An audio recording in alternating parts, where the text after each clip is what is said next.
asitule.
That is retired Colonel Kizza Besigye and Haji Obed Mutale.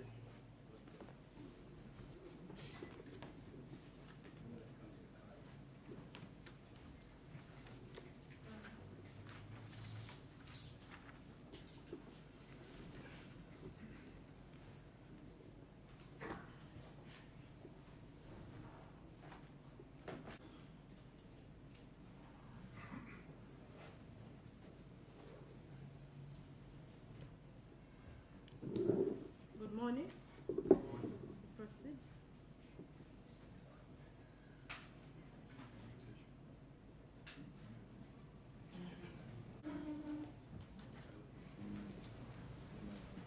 Please, Your Worship, my name is Prosecution.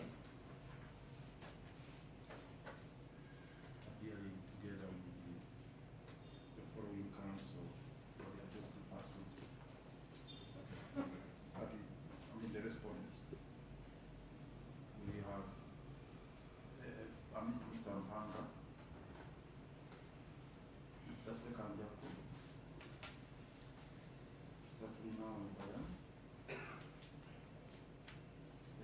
KIZAA, Martin Wanda, Professor Ronald Wanda, Katoto Musinzi.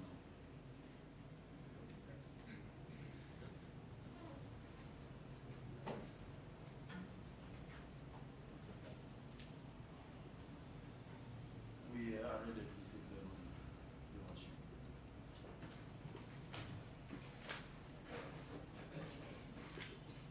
This is a ruling.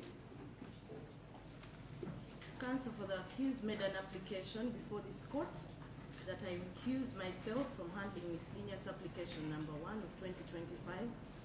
Before court can pronounce itself on the application for recusal, there is need to determine whether this court has jurisdiction to entertain any application arising from the criminal case where the accused has been committed to high court. Jurisdiction is a creature of statute. A decision by a court without jurisdiction is a nullity. Once the court finds that it has no jurisdiction to decide a case, it cannot take any further step in the case.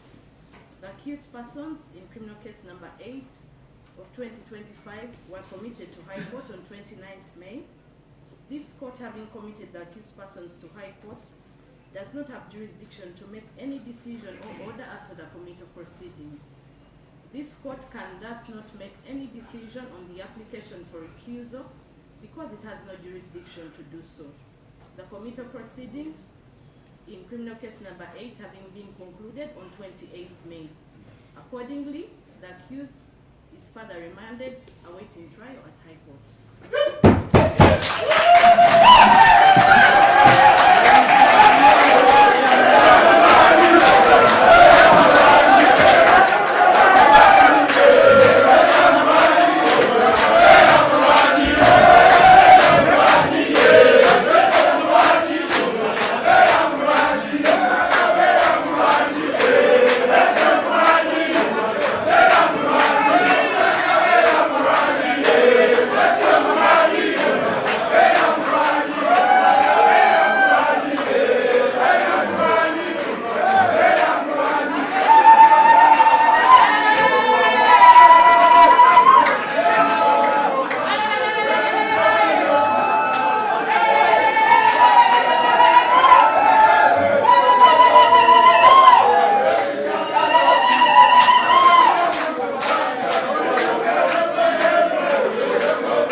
They have just been wasting our time.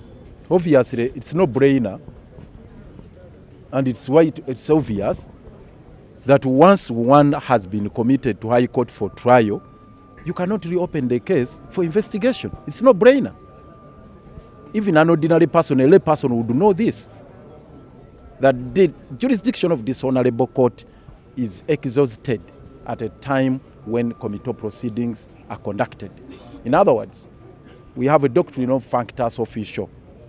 Once the lower court has exhausted its powers, its jurisdiction, its mandate, it becomes functus officio. In other words, its hands are tied. You have no choice but to terminate the proceedings. So that is the thing. This magistrate had no choice but to terminate all the proceedings relating to Dr. Besigye's case after conducting the committal proceedings on the 29th of May. And this is been actually waste of time. But on the side of the case, in regards to the merits of the matter, the substantive case before the High Court right now, it's a huge blow to the state, in that they wanted this evidence to support their charges.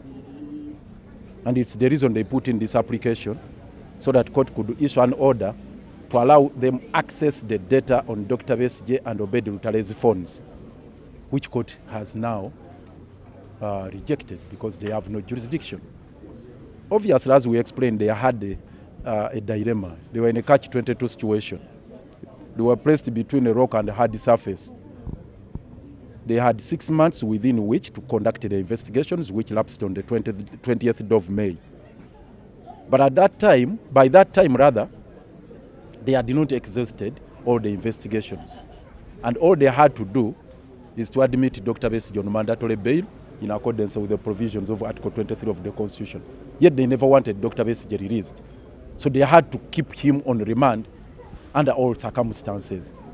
But their time had run out. They had to close the case at that time. But they still had a pending application to access data, which they had to pursue. And there was no way they could still keep Dr. Besigye on remand after the expiry of the mandatory remand period of 180 days. So that's the catch-22 situation they had to deal with. So they wanted two things. One, to have Dr. Besigye on remand, but at the same time continue investigations even after the mandatory period of remand. They couldn't achieve both. So they had to go with one of the two.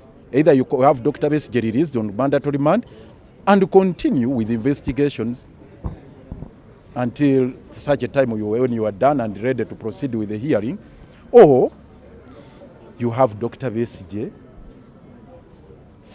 committed to High Court for trial, and you forget all about the evidence which you wanted to substantiate your case. So that's where they are.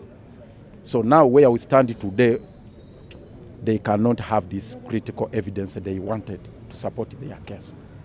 Because now the magistrate has, and rightly so, decided that she has no jurisdiction because she is functus officio. She exhausted that jurisdiction, and therefore they cannot proceed with the application to access Dr. Besigye's information. And that has far-reaching implications on the merits of the matter, because they badly needed this evidence to support the charges before the High Court now. So that's the call we are making now that their case is hollow. They should have it withdrawn. It should be withdrawn, because without this critical evidence, it's an exercise in futility for them to proceed with the prosecution. It's no brainer again to say that they have no case against Dr. Besigye without this kind of evidence, which they badly needed. And they cannot have it. It's a fait accompli now, it's gone, totally gone. Because the High Court cannot open even the slightest window of ventilation to allow them smuggle in this evidence. It's not possible. Kaput. So the case is completely kaput. The reason they should release Dr. Besigye. That said, For us, we are proceeding with the application for mandatory bail, which we filed upon the expiry of 180 days on remand. It's now pending before Justice Baguma. Only that we need to deal with the issue of management of the two files. The substantive case is before the ICD. Yet the application for bail is in the criminal division. So we are going to sort that out administratively and have this matter fixed for hearing so that we can have Dr. Besigye and Obed Ritare released. Thank you.